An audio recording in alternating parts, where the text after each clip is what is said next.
This is Soumya from Finance and Commerce. Welcome to my channel and please subscribe. Hi all, welcome you all to the Financial Management lecture series. Now we are discussing about the recommendations made by various committees on working capital financing. Let us go through each of the committees. The first committee is Dehejia Committee. The committee was formed in 1968 under the chairmanship of Sri V.T. Dehejia. The major recommendations of the committee were: first one, the committee opined that banks should provide credit on the basis of the borrower's operation, not based on the security provided, because it is not easy to set the lending norms. Other recommendation was about the credit requirement. Total credit requirements may be hardcore or shorter. Hardcore means the minimum level of inventory needed for a given level of production. And such hardcore requirements should be financed by formal term loan with repayment facility. That was the second recommendation. And the committee also recommended that a customer should keep their relations with one bank only. These are the major recommendations of the Dehejia Committee. Then the next committee is Tandon Committee. RBI formed this committee in the year 1974 under the leadership of Sri P.L. Tandon. The major recommendations of the committee were: the committee suggested that the bank would finance a reasonable part of working capital needs of the borrowers, not the entire working capital, and the balance part should be financed by the borrowers themselves. That was the first recommendation made by Tandon Committee. Then the borrowers must produce the operating plan with the bank. They must also indicate the likely demand for credit to bank so that bank can evaluate the borrower's need for credit. Through the keeping of close contact with operations of the borrower's business, bank can get the data about the business and the borrower's financial operations. The committee had also recommended lending norms under three alternatives. Firstly, the borrowers will provide 25% of working capital gap and the balance 75% can be financed from the bank borrowings, which will give a minimum current ratio of 1:1. Secondly, the borrowers should provide 25% of total current assets and the remaining working capital gap can be financed from bank borrowings. This will provide the current ratio of 1.3:1. Finally, the borrowers will provide full core current assets and 25% of balance current assets.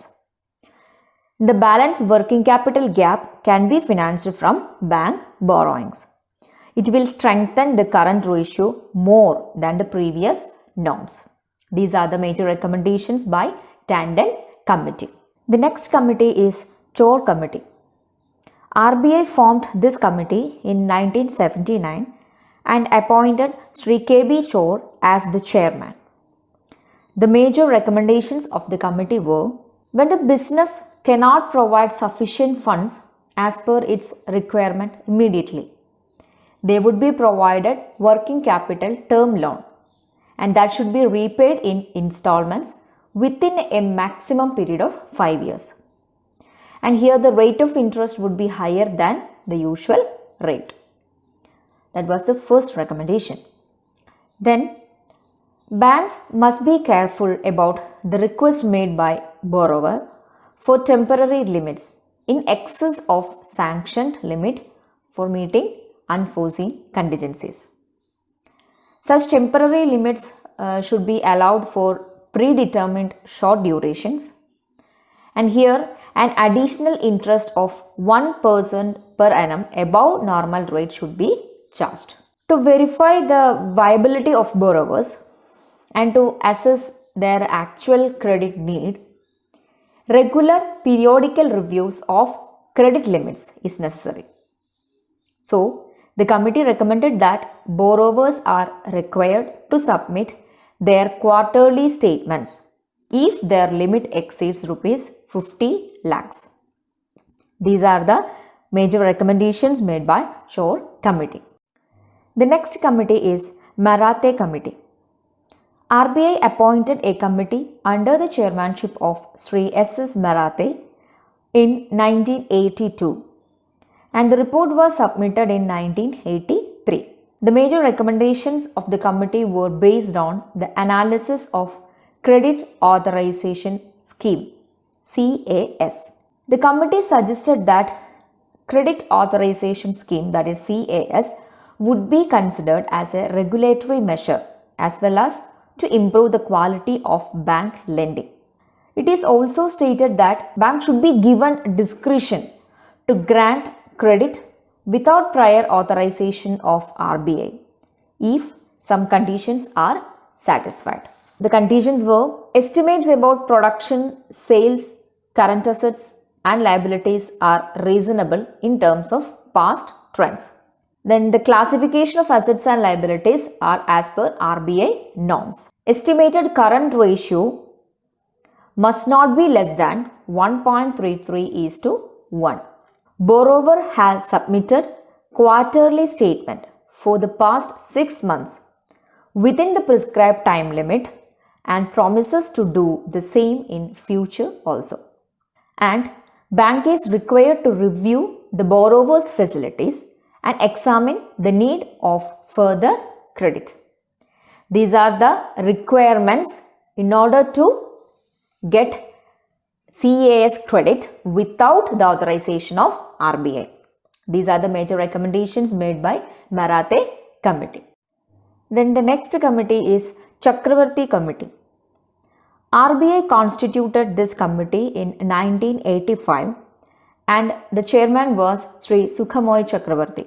The committee made two major recommendations. In order to control the delayed payments, committee suggested that government should introduce a penal interest for delayed payments beyond a specific period.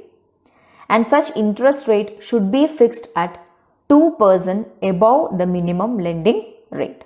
The next recommendation was that credit limits should be separated under 3 heads. First head is that cash credit 1 to include supplies to government.